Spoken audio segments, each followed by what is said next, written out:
Selamat pagi, saudara-saudaraku yang dikasihi dan diberkati oleh Tuhan. Bersyukurlah karena kita punya Allah yang setia, yang tidak pernah meninggalkan kita, yang memanggil kita juga untuk menjadi orang-orang yang setia kepadanya. Saudara-saudara, apa yang saudara pikirkan atau rasakan ketika saudara mengalami sakit? Tentu saja kita akan merasa hidup kita tidak enak, tidak nyaman. Tubuh kita menjadi terganggu, tubuh kita menjadi lemah. Mungkin kita akan merasakan nyeri atau rasa sakit. Kadang-kadang bukan cuma fisik kita atau badan kita yang sakit, tetapi batin kita juga menjadi lemah karena kita sakit. Bagaimana lagi kalau ternyata kita bukan hanya 1 atau 2 hari mengalami sakit, tetapi harus mengalami sakit selama bertahun-tahun?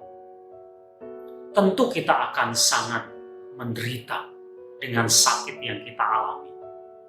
Bahkan ada orang yang kemudian menjadi putus asa, dan tidak sedikit orang yang meninggalkan imannya kepada Tuhan dan kemudian mencari pertolongan pada kuasa yang lain. Saudara, Injil Yohanes pasal yang kelima mencatat ada seseorang yang mengalami sakit 38 tahun. 38 tahun. Lama sekali. Setiap hari dia berada di sebuah kolam yang namanya Bethesda. Di kolam itu akan terjadi keajaiban kalau airnya berguncang karena ada malaikat yang turun, dan siapa yang pertama masuk ke dalam kolam itu dia akan sembuh apapun penyakitnya. Tentu orang yang sudah 38 tahun ini ingin sembuh, tetapi ketika kolam itu bergoncang dengan sakit yang ia alami, orang lain lebih dulu dibanding dengan dia. Sehingga yang bisa dia lakukan hanya sekedar menunggu tanpa ada hasil. Namun saudara, firman Tuhan menjelaskan bahwa ternyata kemudian orang ini sembuh dari 38 tahun sakit yang dialami. Mengapa? Karena ada Yesus di situ. Dan Yesus bekerja, Yesus berkarya untuk menyembuhkan dia.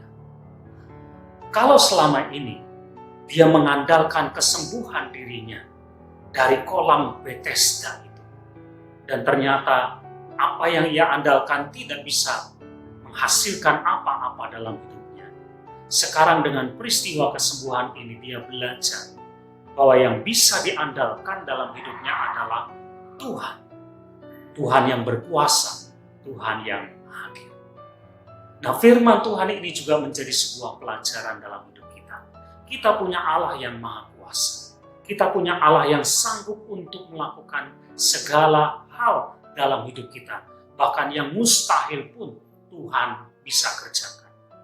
Jadi, andalkanlah Tuhan. Jangan mengandalkan yang lain. Mintalah pertolongan kepada Tuhan. Dan secara ajaib, pasti sesuai dengan cara dan kehendak Tuhan, Tuhan pasti akan menolong kita semua. Bersyukurlah kita punya Allah yang maha kuasa, yang bisa kita andalkan dalam hidup kita. Kita tidak mengandalkan pada yang lain. Amin.